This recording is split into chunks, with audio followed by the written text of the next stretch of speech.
सावधान। ओम नमः सिद्धेभ्यः। ओम नमः सिद्धेभ्यः। ओम नमः सिद्धेभ्यः। ओम जय जय जय। नमोस्तु नमोस्तु नमोस्तु। नमो अर्यन्ताणं नमो सेताणं नमो ऐर्याणं नमो वजायाणं नमो लोये सवसाणं। मंगलम भगवान वीरो मंगलम गौतमो गणी मंगलम कुंद कुंदार्यो जैन धर्मोस्तु मंगलम। सर्वमंगलम मांगल्यम सर्वकल्याणकारकम प्रदानम सर्वधर्माणां जैनम जयतु शासनम जैनम जयतु शासनम। नमः श्रीवर्धमानाय निर्दोत्कलिलात्मने सालोकानां त्रिलोकानां यद्विद्यादर्पणायते। बोले जिनवाणी मात की जय। बोले सरस्वती मात की जय। ओम रत्नखंड सावकाचार नाम का ग्रंथ यहाँ है। आचार्य समंत्रभद्र विरचित ये ग्रंथ अपना विषय अपन ने आज के प्रवचन का रखा है। रत्नखंड सावकाचार ग्रंथ रखा है तो ऐसा ही विषय, इसी का विषय समझ लो। घटती सहन शक्ति, बढ़ती अशांति। अपना आज के प्रवचन का विषय अपन ने रखा है घटती सहन शक्ति और बढ़ती अशांति।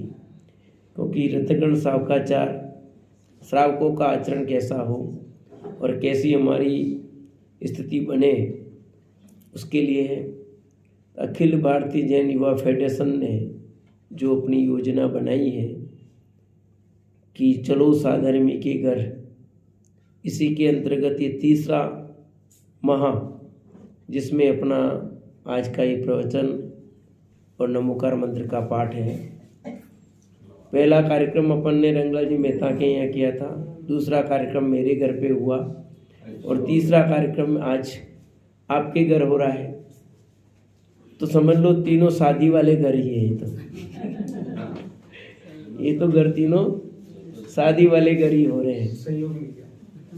सहज संयोग ऐसा बना और एक अच्छा अपना ये कार्यक्रम चला है जिसमें 1 रुपया खर्च भी मत करो और काम भी अच्छा हो जाए।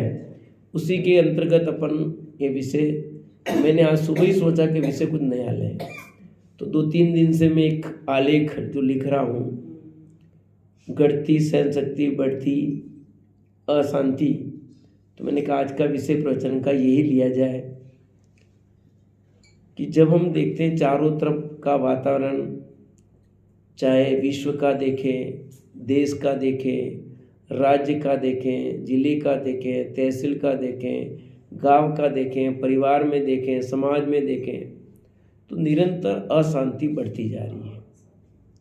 इसका कारण जो मेरी समझ में आया, कारण बहुत सारे, उसमें एक कारण ये भी समझ में आया कि हमारी जो सहन करने की ताकत है, पावर है, वो निरंतर कम होती जा रही है। तत्काल हमें प्रत्युत्तर चाहिए सब में। चाहे हम बात करें, हमें कोई तकलीफ हो जाए, कष्ट हो जाए, शरीर में रोग हो जाए, तो उसका इलाज भी तत्काल चाहते हैं कि इधर हो तो इधर ही हो। थोड़ा उदाहरण ऐसे ही है कि हमें तो डॉक्टर साहब तत्काल ऐसा आराम पड़ जाए, जैसे दर्द उठता है अपना बहुत सारा, तो डॉक्टर मुझे वो भी जानता ही बहुत है, फटाक से वो एक इंजेक्शन दर्द कम होने का लगाता नहीं लगाता, और तो भी तत्काल में भी उसको टाइम तो लग ही जाता, आधा घंटा घंटा भर तो क्या नहीं लगता है। ऐसे हर चीज में हमको किसी ने कुछ कह दिया तो उसका जवाब हम न दें, ऐसे कैसे हो जाएगा। और जवाब भी आजकल की भाषा में कहूँ तो हमारा जवाब ईंट का जवाब पत्थर से देना और गाली का जवाब गोली से देना, ये सामान्य सी चीजें अभी उभर करके आ गई हमारे अंदर। जवाब तो देना ही है, नहीं देंगे तो फिर अपन कौन। तो ये जो स्थितियां बढ़ती जा रही है, उस स्थिति पर ही निरंतर घटनाक्रम घटती जा रहे हैं। 19 तारीख की सुबह की घटना है। मैं सोया था और मुझे सुबह 5:30 बजे सपना आया, और सही सपना बता रहा, जो आया वही बता रहा हूँ। एक पड़ोसी दूसरे के पड़ोसी के घर में गया और उसको पकड़ करके मार रहा है। और मार क्यों रहा है? कोई खास बात नहीं हुई है, मामूली सी बात है, और आपस में झगड़ रहे हैं। दूसरे लोग भी बहुत इकट्ठे हो गए, वो वीडियो बना रहे हैं मोबाइल से, पर कोई किसी को छुड़ा नहीं रहा है, कुछ नहीं। और मेरा सपना खुल गया, पर वो दिमाग में रहा। तब उसका कारण ढूंढा तो मुझे समझ में आया, उसी पर मेरा ये लेख बना और ये प्रवचन आज का उसी पर है। फिर सौभाग्य समझो कि उस दिन राजस्थान पत्रिका में ऐसी ही घटना अखबार में छपी जो मैंने देखा, और वही घटना मानो अखबार में छपी, आपने पढ़ी हो 19 तारीख के अखबार में ही। वो सपना मैंने देखा था और वो अखबार में वैसी घटना आई। यूपी के, मैं पढ़ के सुना रहा आपको, यूपी के फतेहपुर जिले के रामदीन का पुरवा गांव में 8वीं के छात्र ने मामूली विवाद पर रानी देवी, उम्र उसकी 35 साल, नाम की महिला पर चाकू से वार कर हत्या कर फरार हो गया। आरोपी छात्र व महिला का बेटा साथ पढ़ते हैं। दोनों के बीच मारपीट पर महिला ने डांटा था। बस घटना इतनी सी। क्या घटना है कि दोनों बच्चे साथ पढ़ते हैं, दोनों पड़ोसी के बच्चे, दोनों आपस में खेलते कूदते हैं। उसने उस बच्चे को, दोनों आपस में झगड़ गए, और झगड़ गए उन बच्चों में आपस में, बच्चे खेलते कूदते तो होता ही है। तो उस महिला ने, जिसको चाकू, उसने उस बच्चे को डांटा था। वो घर में गया, चक्कू लाया और चक्कू ला करके उसको मार दिया। अब बहुत बड़ी बात थोड़ी थी, एक छोटी सी बात थी, पर इतनी सी बात पर इतना आक्रोश उसको आ गया। क्या कारण था? कारण ये कि उसने अपने पड़ोसी की डांट को वो स्वीकार नहीं कर सका, सहन नहीं कर सका, मुझे डांट दिया। तो ये जो सहनशीलता, सहन शक्ति निरंतर कम होती जा रही है, वो हमारी अशांति का कारण बनता जा रहा है। तो हमारी सहन शक्ति, सहन करने का पावर जो है, कैपेसिटी है, वो बढ़ानी पड़ेगी। वो नहीं बढ़ेगी तो कुछ नहीं होगा। जैसे आपको पता हो, अपने मीटर लगता है, वहां पर एमसी लगाते हैं, पता है एमसी लगती है। ज्यादा पावर हो जाए तो वो वहां बंद उड़ जाती है, गिर जाती है।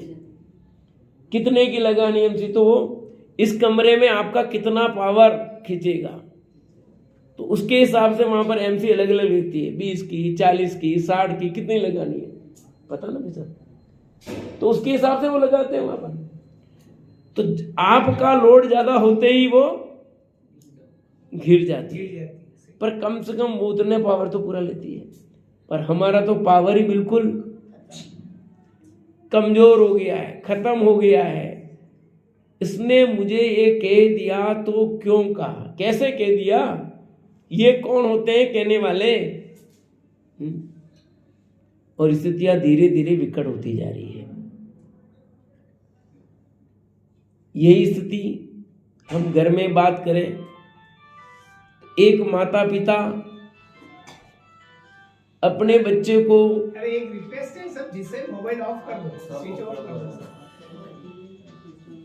अपने माता पिता अपने बच्चों को डांट नहीं सकते हैं।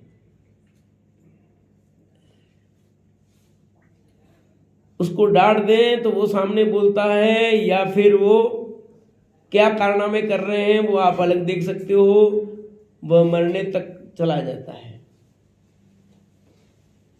कितनी स्थितियां विकट बनती जा रही है। अब तो शिकायत कर देते बच्चे माता पिता के खिलाफ और पुलिस में चले जाते हैं। पुलिस आकर के माता पिता को कर रहे हैं। अपने यहाँ तो अभी थोड़ा कम है, पर अमेरिका में नहीं तो बहुत ज़्यादा है।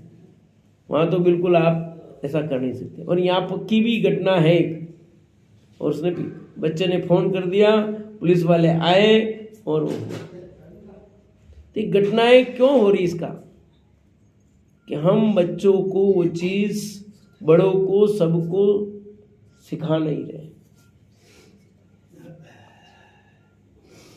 हमारे अंदर निरंतर ये शक्ति कम हो रही, जिसके कारण हम अशांत होते जा रहे हैं। स्कूल में हम देखते हैं हमारे निरंतर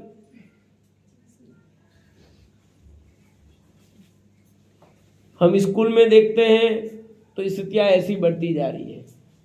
एक टीचर बच्चे को कुछ नहीं कह सकता,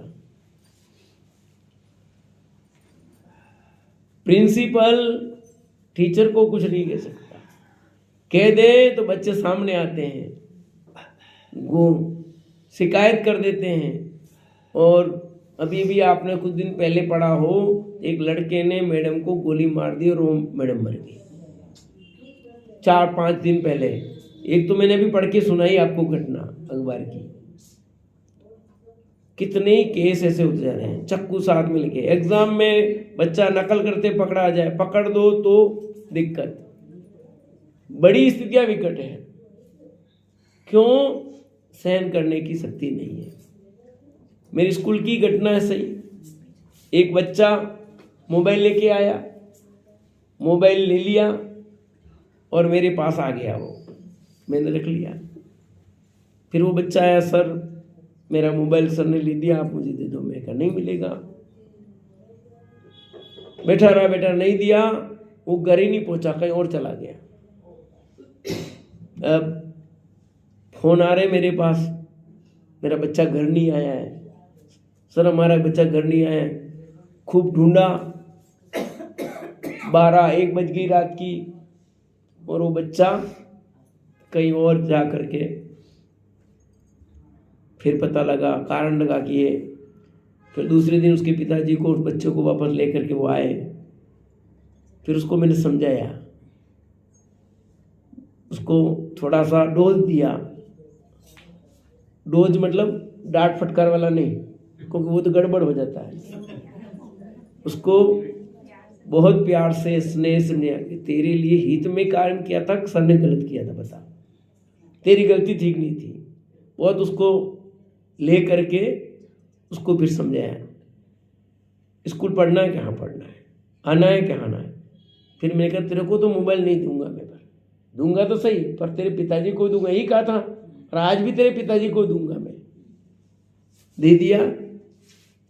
फिर एक दिन स्कूल नहीं आया, फिर वापस के फ़ोन किया, उसको बुलाया, फिर अब रेगुलर आ रहा ना, एग्ज़ाम दे रहा है। तो कारण क्या बनना कि शक्ति हमारी जो है, सहन करने की शक्ति, वो धीरे धीरे निरंतर कमज़ोर हो जाती है। उसको कैसे बढ़ाएं? अब उसको बढ़ाने के उपाय क्या हैं? क्या ऐसा कुछ है? इस रत्नकंठ सावकाचार्य में बहुत कुछ ऐसा दे रखा है। उत्तम क्षमा धर्म का दिन, उसका वर्णन इसमें पढ़ो। बहुत सारा इसमें वो उपाय दे रखे हैं, तरीके दे रखे हैं। किसी ने हमको गधा कह दिया तो कैसा लगता है अपने को?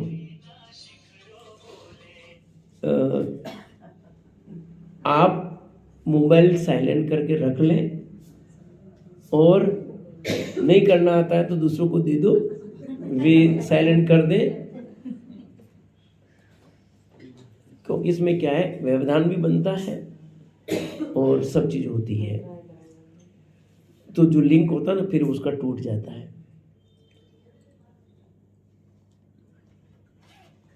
मैं कह रहा था किसी ने हमको गधा कह दिया तो कैसा लगता है? उसने मेरे को गधा कैसे कह दिया? मैं गधा हूं? तो उसने कहा अब तू थोड़ा सा सोचता कि उसने गधा कहा मैं गधा हुआ तो नहीं हूं, नहीं, उसने गधाकार मैं नहीं हुआ तो फिर काय को डरना, परंतु मैंने को गधा कहा तो मैं गधा हूं, ऐसे करके उसके सामने झगड़ते हैं, भिड़ते हैं, पर ये विचार नहीं कर रहे हैं कि उसके गधा कहने से मैं गधा तो हो नहीं गया, पर अब चिढ़ गए तो पक्का लग रहा कि तू गधा हो गया। चिढ़ा इसी बात पे ना। सचमुच जिसने गधा कहा उसकी जबान गंदी हुई है, अपनी जबान गंदी नहीं हुई। जिसने भी गाली दी, कोई भंड वचन बोला हमको, तो सामने वाले की चीज वो हुई है, हमारा कुछ नहीं हुआ।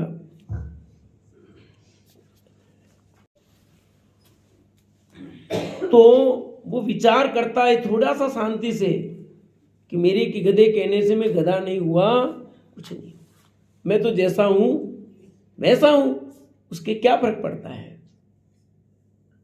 और उत्तम क्षमा धर्म का जब अर्घ चढ़ाते हैं तो उसमें तो कितना लिखा, गाली सुनी मन खेद न आनो, कि गाली सुन करके भी मन में खेद तक मत लाओ। गाली सुन करके मन में खेद भी नहीं लाना चाहिए। खेद लाओगे तो बड़ा दुख होगा। क्यों? आपकी तकलीफ बढ़ जाएगी। बढ़ेगी कि नहीं बढ़ेगी? अशांति, जो लिखा ना, सहन करने से अशांति बढ़ेगी हमारी। इतना ही नहीं, हमको वो मारे पीटे तब भी होती कहते हैं कि तू कुछ भी मत कर। ऐसे कैसे हो सकता है? मार देन कुछ नहीं करे, ऐसा आप कर सकते हो? पंडित जी आपके साथ करें कि हाँ हमने तो किया है। सही घटना है। मैं सलूमर से आ रहा था बस में, और मैं बस में चढ़ा और मेरा पैर, एक बेचारी सब्जी वाली थी, उसके भीड़ बहुत थी, पैर उसमें लग गया। उसने जोर से चाटा मारा, मेरे को चाटा मारा उसने। बहुत वर्षों पहले की घटना है, आज की बहुत वर्षों पहले की घटना है। मैंने उसको कुछ नहीं कहा, न प्रत्युत्तर दिया। क्यों? कि मुझे पता है कि गलती मेरी हुई है और बेचारे की सब्जी का इतना नुकसान हो गया है। मैंने कहा सॉरी, कोई बात नहीं। थप्पड़ मारे उसके बाद भी सॉरी मांग रहा हूं मैं। क्यों? कि ये जिनवाणी बात सुनी थी। ये थप्पड़ क्यों मारी? मैंने कभी इसको थप्पड़ मारी होगी? आज इस थप्पड़ का जवाब मुझे दे दिया है, इस पर मुझे कुछ भी प्रत्युत्तर नहीं दे। यही विचार आया, क्या फर्क पड़ा, ठीक है सहन कर लिया। अब मैं वहां पर भीड़ता तो एक चाटे की जगह 10 चाटे भी खाने पड़ सकते थे और विवाद भी बढ़ सकता था, कुछ भी हो सकता था। बहुत सारी चीजें हैं। चोर चोरी करने आया घर में, बनासीदास जी ने क्या किया? बनासीदास जी के घर में चोर आए थे ना, पता है आपको? उनके घर में चोर आए, उन्होंने क्या किया? ऐसा आदमी कौन होगा कि अपने घर में सारा माल के ले उठा के ले जा, तू ले जा? ऐसा कोई व्यक्ति मिलेगा? सारा माल लेकर के घर चला गया। अब घर पे जाते हैं, माँ पूछती है कि आज तुम 2-3 जने गए थे क्या चोरी करने? कि नहीं, आज भी मैं अकेला गया था। तो इतना तू उठा करके अकेला कैसे ले आया? मम्मी, वो घर वाला ही मूर्ख था, वो घर वाला ही क्या मूर्ख था कि उस आदमी ने मेरे बोझों को उठा के ले जा भाई तू पूरा, और किसी को कहना मत। उसकी मां समझ गई इस गांव में एक ही आदमी ऐसा है और वो हो सकता है वो संत बना रही और कोई हो नहीं सकता। बाकी ऐसा इस गांव में कोई आदमी दिखता नहीं है भला जो ऐसा काम कर सके। उसकी माँ ने कहा बेटा ये जाकर के उसे वापस दिया। ऐसे साधु पुरुष के घर चोरी करना क्या उचित है? और तेरे को वही घर मिला, जाके वापस दे आ। तो आप सोचो क्या स्थिति। तो सहन किया ना, सहन किया तो फल भी मिल गया। हमारे अंदर ये जो शक्ति निरंतर क्षमा करने की, सहन करने की शक्ति कम होती जा रही है, जिससे हमारे अंदर अशांति, परिवार में अशांति, घर में अशांति, सब में अशांति हो रही है। ऐसा कैसे कर सकता है? वो कैसे कह दिया, उसने ही मार दिया, तो उसने मुझे गाली दे दी, उसने मुझे ये कर दिया। जवाब देना जरूरी है। पर हम थोड़ा सा भी चिंतन करें, विचार करें, तो हमें बहुत सारे ऐसे पौराणिक कथानक मिलेंगे जिन्होंने बहुत सहन किया, क्षमा किया, और जिसका फल मीठा आया है, उत्तम ही आया है। और देखो कुछ कह दे तो अपन एक सोच सकते हैं। मेरे को ये मंत्र बहुत अच्छा लगता है कबीरदास का, जामे जितनी बुद्धि होए तितनो कह दिखाए, ताको न बुरो मानिए और कांसू लाए। भाई जिसमें जितनी बुद्धि होगी उतना तो कहेगा, उससे ज्यादा क्या कह सकता है बताओ? कह सकता है क्या? उसने ऐसा कह दिया, उसने ऐसा कह दिया, अच्छा मैं बड़ा और छोटा, उसने मुझे ऐसा कह दिया। अरे क्या फर्क पड़े? अभी अपन छोटे बच्चे को तू कहता तो वो भी तू कहता है, कहता कि नहीं कहता है? बच्चे को जो हमारी वो आ रही है ना दुई थी, अब वो नाम से बुला तो वो भी वो नाम बुलाती है। अब उसको कौन सिखा रहा है? पर सुन रही है ना। आप गालियां बोलोगे तो वो बच्ची भी गाली बोलेगी। आप अच्छे शब्दों का प्रयोग करोगे तो वो हमारे बच्चे भी अच्छे शब्दों का प्रयोग करेंगे। आप कुछ सहन करोगे तो वो भी सहन करना सीखेंगे। आप प्रत्युत्तर, वो भी सीखता है ये प्रत्युत्तर, अपने भी प्रत्युत्तर दो। हमारे को कोई काम बताए और हम क्या, और बच्चों के नहीं काम नहीं करना, वो कह रहे तू नहीं करना, तो बच्चे वैसे नहीं, फिर वो कहेंगे आपका काम भी नहीं करेंगे क्योंकि आपने ही सिखाया था। जबकि वो कहे करने दो, जाओ करो और भी करो, उसने कहा पता नहीं करना, नहीं करना, तो बच्चे वही सीखते हैं फिर। तो आप भी अपनी पावर सहन करने की बढ़ाओगे तो आपके बच्चे में भी वो पावर आएगी सहन करने की। क्षमा करने का परिणाम आपके अंदर आएगा, नहीं तो आप किसी को क्षमा नहीं कर सकते। अपने यहाँ तो बहुत बढ़िया उदाहरण आता है हेमंत, पार्श्वनाथ भगवान का। कौन से नंबर के तीर्थंकर हैं पार्श्वनाथ? 23वें थोड़ी है, सचमुच 23वें। ठीक है, बहुत दिन बाद मिलती है ना। 23वें पार्श्वनाथ, और उनके साथ किसका बेर हुआ? कमट का जी। कितने भव तक चला कुलदीप भैया? कितने भव तक चला? 10 साल तक। 10 साल नहीं, 10 भव। 10 भव, एक तरफ कमट और एक तरफ पार्श्वनाथ। कमट का जीव निरंतर पार्श्वनाथ के साथ कुछ न कुछ उंगली करता था, पर पार्श्वनाथ क्या करते थे? कोई प्रतिक्रिया नहीं। पार्श्वनाथ उसको जवाब देते होंगे ना बराबर। ये भेंडा है यो कहीं करे नहीं, जवाब नहीं दी रहा। अपन तो सीधा, हमारी आदत तो उंगली नहीं करता उसको भी तो जवाब दे। पार्श्वनाथ किसी के चारे लगे ही नहीं। क्या पार्श्वनाथ किसी के चारे नहीं लगे, वो अपने ही हाल में रहे।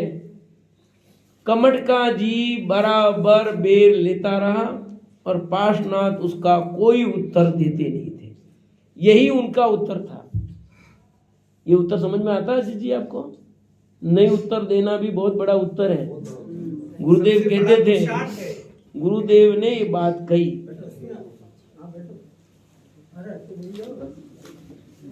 गुरुदेव को लोग काले झंडे दिखाते थे। वे क्या करते थे? तो सब लोगों को कहते जाओ तुम भी काले झंडे दिखाओ। कहा कभी? क्या किया? ये भूलेला जीव छे, कुछ नहीं करना। हमने भी ऐसा ही किया होगा अज्ञानता में, आज इनको पता नहीं इसलिए कर रहे हैं, पहले हमने भी यही किया है ना, आज ये कर रहे हैं, कल जब इनकी समझ में आएगा तब स्वयं सुधर जाएंगे। इसको कहते हैं सहन करने की शक्ति। गोली का जवाब गाली से भी नहीं, क्या गोली का जवाब गाली से भी नहीं होना चाहिए। दादा ने एक अच्छा लेख लिखा, एक छोटे दादा हुकुमचंद जी फरेल ने, गोली का जवाब गाली से नहीं। पढ़ा कि नहीं पढ़ा आपने?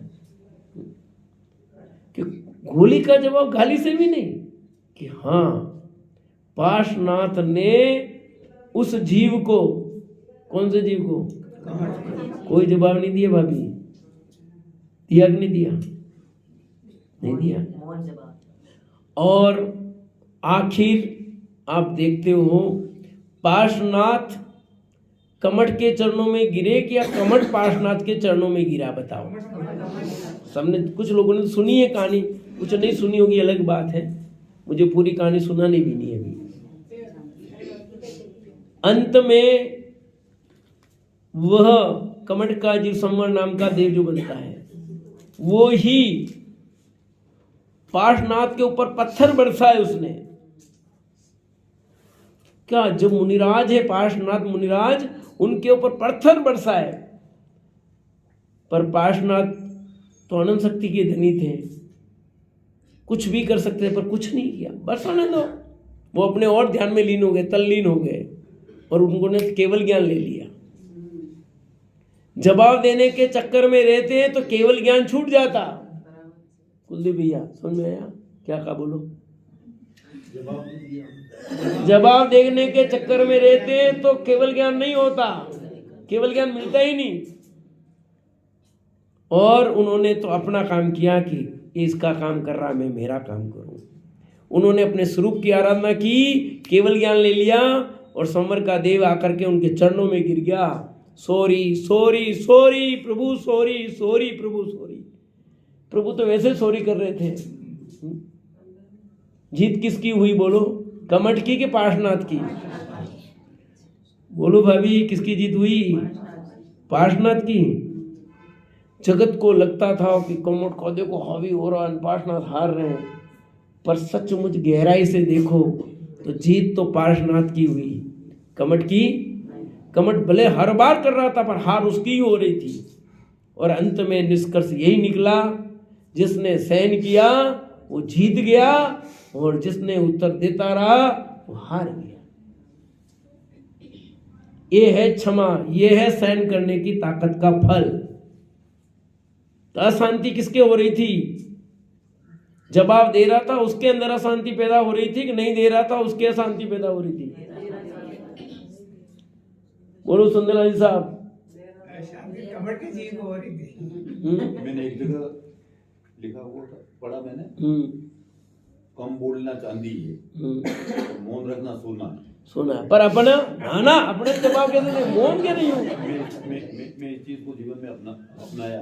यही अपनाना चाहिए, मौन रहने में। पर अब मौन की बात आई तो कह दूं, श्रुत सागर मुनिराज, ठीक है, अंकपनाचार्य की घटना।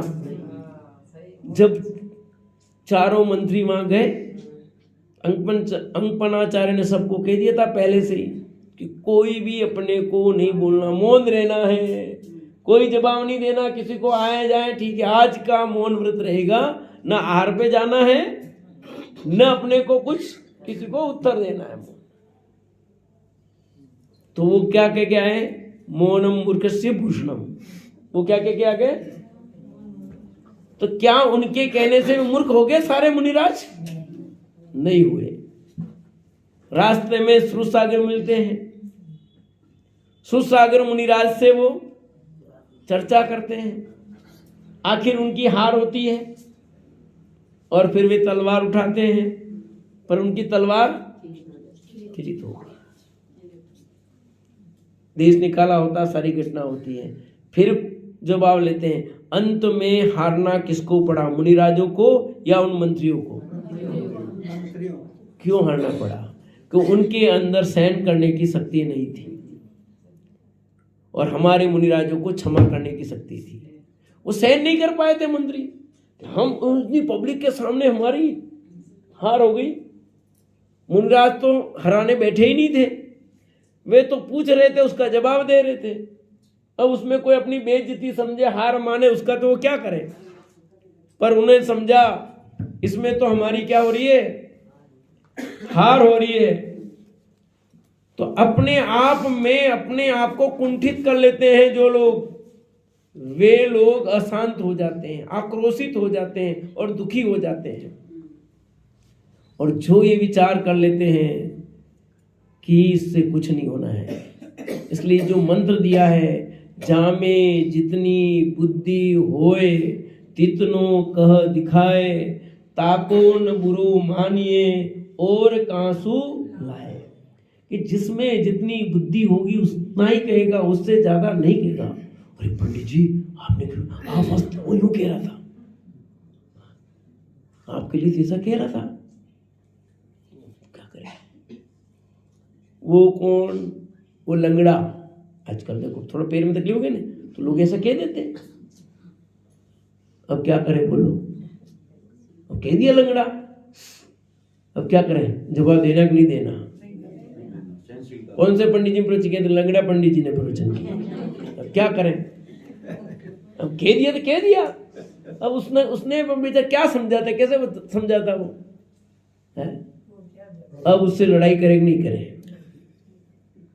अरे दुनिया में सब प्रकार के लोग होंगे भैया, सब किस किस से भिड़ोगे बताओ, है? तेरी सास तो तेरे लिए ये कह रही थी, तेरी बहू तो तेरे लिए ये कह रही थी। अब बोलो आधे झगड़े इस बात पे है कि नहीं है, बोलो। और हमारे अंदर सहन करने की शक्ति नहीं होती। अच्छा उसने ऐसा कैसे कह दिया, ठीक है लो शुरू। और घर घर की ये कहानी है और सदियों की कहानी है। और ये क्यों होता शांति, सहन करने की शक्ति नहीं है हमारी। आज निरंतर तलाक बढ़ते जा रहे हैं, क्यों बढ़ते जा रहे हैं, क्यों तलाक बढ़ते जा रहे हैं। हर साल ग्राफ बढ़ता ही जा रहा है तलाक का। जिन समाजों में नात्रा प्रथा नहीं थी, 3 समाज थे ना मुख्य रूप से, जैन, ब्राह्मण और राजपूत। आज उसमें भी क्या हो रहा है बता, 3 समाज थी जिसमें नहीं था सिस्टम, और आज क्या हो रहा है, क्यों हो रहा है बताओ भैया। तलाक का ग्राफ क्यों बढ़ रहा है, इसीलिए कि हमारी सहन शक्ति कमजोर होती जा रही है, हमारा पावर कमजोर होता जा रहा है। पति पत्नी की सुनना ही नहीं चाहता है। ऐसा कैसे कह दे, वो यूं कह देगी। पति पत्नी की एक बात सुनने को तैयार नहीं, कहीं पत्नी पति की बात सुनने को तैयार नहीं। दोनों अपने मुझ के, भले एक के मुझ है नहीं तो भी मुझ का सवाल बन गया सबके ही, यानी अहंकार, ईगो टकराता, ईगो, हमारा ईगो हावी हो गया। और ये ईगो के कारण घर में विवाद हो रहे हैं, परिवार में विवाद हो रहे हैं, समाज में विवाद हो रहे हैं। 2 सेठियों के बीच में देखो विवाद है। अब तो मुनिराजों के बीच में भी होने लगे विवाद। मंच माला माइक, सच में मंच माइक और माला की क्या स्थिति बनी है वो देख सकते हैं। अच्छा, कौन व्यक्ति सहजता से कह देता है, कोई बहुत करता है? हमारे अंदर शक्ति, पावर बढ़ाना होगा में बहुत कैपेसिटी। और जब तक हमारी ये कैपेसिटी नहीं बढ़ेगी सहन करने की शक्ति, तब तक अशांति बनी रहेगी, बनी रहेगी, बनी रहेगी। एक और रीति बताता हूं मैं सहन करने की शक्ति के लिए। क्षमा वीरस्य भूषणम लिखा। क्या लिखा? क्षमा वीरों का आभूषण कहाँ है? पर आज क्या हो रहा है, क्षमा करना कमजोरी समझी जा रही है। उसने क्षमा कर दिया, अरे कहीं नहीं है मैंने, विंडो है वो तो है? उसने सहज भाव से आपको क्षमा कर दिया। क्षमा करने वाले को कमजोर नहीं समझना चाहिए। पार्श्वनाथ को भले कमजोर समझा हो, पर पार्श्वनाथ कमजोर थे क्या? कमजोर तो कमंड का जीवी था, पार्श्वनाथ नहीं थे। पर समझता रहा और निष्कर्ष क्या निकला वो बता ही चुका मैं। जो क्षमा करता है वो बहुत बड़ा शक्तिशाली होता है। वो इसलिए प्रत्युत्तर नहीं देता है उस कमजोरों के साथ अपने क्या करना जवाब, मैं कमजोर बनूंगा, उसके जैसा मूर्ख नहीं बनना चाहता। और तीसरा कारण, अपनी गति खराब नहीं करना चाहता। पार्श्वनाथ उस कमठ के साथ बे रखते तो कितने भव और बढ़ जाते उनके। उनको भव का अभाव करना था, भव बढ़ाने नहीं थे। तो जिनको भव बढ़ाने नहीं हो, जिनको भव का अभाव करना हो, वे बैर भाव नहीं रखें भैया, वे आपस में शत्रुता नहीं रखें। थोड़ी अपनी सहन करने की शक्ति बढ़ाओ। जब तक ये सहन करने की शक्ति नहीं बढ़ेगी तो आपकी अशांति बहुत बढ़ती जाएगी। इसलिए क्षमा वीरस्य भूषणम का है। और सोचो, सकारात्मक सोच रखो। कैसे बढ़ाए हमारी सहन शक्ति? कि सकारात्मक सोच होनी चाहिए। सकारात्मक सोच मतलब पॉजिटिव इंग्लिश शब्द हुआ है, यानी कि जो कुछ हुआ है उसको सही दिशा में चिंतन रखो। जैसे मान लो मुझे लगा एक्सीडेंट हो गया, सामने वाले ने एक्सीडेंट कर दिया मान लो, तो अपन तो दोष उसका निकालेंगे, 2-4 थप्पड़ मारेंगे, करेंगे, सब करेंगे।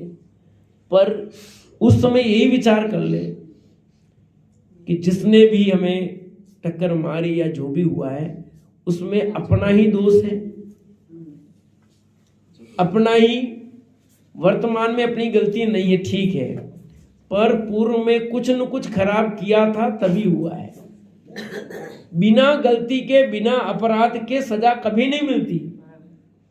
आपके साथ जो कुछ भी हुआ है वो कहीं न कहीं पूर्व में आपने कुछ किया है। मैं बार बार ये सोचा कि मैंने किसी का या तो पेट तोड़ा होगा या मैंने किसी का पेट तोड़ दूंगा, ये शब्द बोले होंगे, तो ये अपना पेट उठा है, वरना इसके अलावा नहीं। तो सहज भाव से सहन करो तो आराम से नहीं तो दुखी होने के अलावा कोई उपाय नहीं है आपके पास। तो हमारे शरीर में कोई रोग आ जाए तो भी थोड़ा सहन करने की शक्ति रखो। हाय तो मचाने से कुछ नहीं होगा। अब आया है रोग तो क्या करेंगे? इलाज कराना चाहिए, इलाज नहीं कराना ऐसा नहीं, इलाज कराना वो एक बात है, पर हाय तौबा मचाना ये अलग बात है। निदान तो करेंगे ना, वो करो ना। ऐसे ही हमारे साथ कोई गड़बड़ी होती है तो उसका सकारात्मक सोच करके उसका उत्तर निकालो, उसका विकल्प ढूंढो, तो हमें बहुत बड़ा बेनिफिट होगा। और यदि हम उसे नकारात्मक सोच रखेंगे तो निरंतर हमारी गति खराब होगी। एक और सुक्ति आती है, गाली आवत एक है, उल्टत होत अनेक, जो गाली न उल्टे तो रहे एक की एक। कुछ समझ में आया? पीछे सुरेंद्र भाई साहब सुना नहीं? सुना ही नहीं, समझ में क्या गए? क्या सुना बताओ? सुनो, अब वापिस सुनाता हूं, नहीं सुना इसलिए। गाली आवत एक है, उल्टत होत अनेक, जो न उल्टे तो रहे एक की। वो जवाब कोई नहीं दे रहा। एक गाली दी, दूसरा गाली दे रहा, इधर गाली दी, तो कितनी गालियां इकट्ठी हो जाएगी। और उस गाली का कोई जवाब ही नहीं दोगे तो वो गाली एक ही रहेगी। समझिए, ऐसे सामने वाला कुछ कहे ना, अपन जवाब ही नहीं देंगे तो ऑटोमेटिक वो, समझे नहीं। एक घर था, घर का एक पड़ोसी था, और पड़ोसी क्या करता था, रोज अपनी छत का कचरा साफ करके पड़ोसी के घर में डालता था। 1 दिन 2 दिन 3 दिन रोज। वो घरवाली बोले उसके पति से कि देखो ये कर रही है। बोला भाई डालने दे, क्या करना। कितने दिन थे डालती रही। हाँ, उस घर वाले ने झगड़ा किया ही नहीं, क्योंकि थक करके कितने दिन वो झगड़ा करना चाह रहे हैं ना, अपन झगड़ा करना ही नहीं चाहते, इसलिए डालने दे। अपने कचरे के साथ वापस वो कचरा निकल जाएगा ना, अपने में झाड़ू लगाना ही है कि उसके साथ वही निकल जाएगा। और आखिर 1 वर्ष बाद उसको ही वो कचरा डालना बंद करना पड़ा। थक गई वो, ये झगड़ा भी नहीं करते, इधर वापस भी नहीं डालते, कुछ भी नहीं करते, और सदा के लिए झंझट खत्म। समझ में है कि नहीं है? ये सहन तो करना पड़ेगा सुमन दीदी, यही तो समझा रहे हैं जिन्हों ये रत्नकण सावकाचार में बात यही तो कही है भैया। सहनशीलता यही तो पुरुषार्थ है, यही पुरुषार्थ है, यही सहन शक्ति है। यही समझाने के लिए आज का विषय मैंने ये रखा है, घटती सहन शक्ति, बढ़ती अशांति। ये विषय इसलिए रखा है। हमारे फादर क्या लंबे थे, तो एक दिन किसी से कोई बात हुई तो उसने किया लांबिया। तो लोगों ने कहा आपको उसने लांबिया किया, और वो लंबा होने क्यों है, बात खत्म ना। तो वो भी हंसने लग गया। ये सकारात्मक सोच है। आप सकारात्मक, मैंने ये कहा ना, एक दिन ऐसे ही कहा ना, वो मैंने कहा कुछ दिन पहले की घटना मेरी स्कूल की। 2 जने आए दारू पी करके ना स्कूल में, बच्चे को बाहर मार दिया, फिर आया ऐसे नशे। मैंने पहले उसको कहा बैठ भी शांति से, नहीं बैठे, नहीं, मैं क्या बैठ जा, शांति तेरी बात सुनता हूँ, नहीं बैठता। फिर मेरे को मैं कहा अभी टेम्परेचर अपना ठंडा ही रखना, ठंडा रख, वो भी नहीं। फिर मैं थोड़ा सा आक्रोश, मैंने कहा अब तू गेट से बाहर निकल, एक धक्का दूंगा तू बाहर चला जाएगा। ये नहीं, आपके लिए तो वो ऐसा कह रहा था, मेरे कह रहा होगा तू अब तू चला जा, खत्म हो जाए। मैं कह रहा हूँ शांति से बैठ जा, तेरी हर बात सुनूंगा। 2 बार तू आया, पहले तेरी सुनी थी ना, अब तीसरी बार तू फिर आया शराब पी करके, सुन जा। अब मैंने कहा अब इसको जवाब देना है, आपकी सहन शक्ति रखनी पड़ेगी, और आप सहन शक्ति नहीं रखोगे तो गड़बड़ हो जाएगा। एक घटना ऐसे ही कुचामन सिटी की है। कुचामन सिटी घटना, जब मैं प्राइवेट में बस स्मारक से निकला था और बीएड करके कुचामन सिटी में नौकरी लगा था, एक टीचर ने एक बच्चे को मार दी, और मारने से क्या उसके पूरे पीछे पीठ पर बड़े बड़े फोड़े हो गए, और वो बच्चा घर गया, और वो सब थे तो वो उसके पिताजी ने वो तलवारें ले करके ने आ गए स्कूल में। अब स्कूल तो सब टाइम हो गया था, सब चले गए थे, और मैं अकेला स्कूल में वहाँ बैठा था कुर्सी लगा के। वो आए, उधर वो टीचर कहाँ है? मैं तो उस समय लगा था नौकरी, हेडमास्टर तो दूसरे थे, वो थे भी नहीं, पर हेडमास्टर वो दूसरे थे, पर काम अपन ही कर रहे थे सब, समझ रहे, क्योंकि जैन स्कूल था अपना, तो जैन स्कूल के हिसाब से सारा कि नहीं आप बताओ टीचर कहाँ रहता, हमको एड्रेस दो। मैं कहा मैं तो नहीं जानता, आप बैठो, उससे क्या बात हुई? कि नहीं आप बताओ। मैं कहा बैठ जाओ, आपको ठंडा पानी पियो, बताओ कि हमारे बच्चों को मारा ऐसा। मैं कहा अभी मंत्री जी से बात करते, फ़ोन लगाते, आप बैठो। फिर मैंने मंत्री जी को फ़ोन किया, उनको बुलाया, ऐसी बात है। फिर हमने उनको बिठा करके सारा पूछा क्या है, फिर पता किया कि उस बच्चे को जरा सा भी कोई मार दे तो पीछे पपोले हो जाते हैं। ठीक है, तो हमने उसको समझाया भाई कि देखो जो भी ट्रीटमेंट का पैसा होगा वो देंगे, और उस टीचर को कर बुला करके हम बात करते हैं। हम आक्रोश खा जाते हैं तो क्या होता बोलो, उसमें क्या स्थिति बिगड़ सकती थी। तलवारें अपने, वो घटना करने वाला कोई और तलवार अपने गले में लग सकती थी। तो थोड़ा सा सहन करने की शक्ति रखनी पड़ेगी, सामर्थ्य बढ़ानी पड़ेगी, चाहे सास बहू की हो, पड़ोसी की हो, आमने सामने किसी की हो, बच्चों की हो, हर जगह आप अपने सहन करने की शक्ति बढ़ाओ तो निश्चित रूप से आपके जीवन में शांति आएगी। और आप अपनी कैपेसिटी सहन करने की नहीं बढ़ाओगे तो आपकी एक सहन करने की शक्ति नहीं बढ़ेगी, और उसके कारण आपको अशांति होगी। लास्ट अपना 1 मिनट हो रहा है, तो आपको इन सब के लिए ये सकारात्मक जो बिंदु हैं, क्षमा वैरस्य भूषणम, उसको अपनाओ। उत्तम क्षमा अपने यहाँ बहुत बड़ा पर्व है, क्षमावाणी पर्व है कि नहीं है? और क्षमावाणी पर्व पर अपन सब क्या करते हैं, परस्पर एक दूसरे से क्या करते हैं, क्षमा मांगते हैं। तो वास्तव में क्षमा तो उसको करना जिसके साथ कुछ हुआ है। बाकी ऐसे आप तो हमारे अंदर ये क्षमावाणी पर्व है, वो बहुत बड़ा पर्व है। उस पर्व को अपना लिए, उसके अंदर जो बात कहेगी उसको स्वीकार कर लें तो हमारे जीवन में आनंद आएगा, शांति आएगी और हम सकारात्मक दिशा में बढ़ जाएंगे। तो आप सब अपने जीवन में सहन करने की शक्ति को बढ़ाएंगे और अपने जीवन में अशांति को कम करेंगे, अपने जीवन को आनंद में रखें। इसी भावना से विराम लेता हूँ।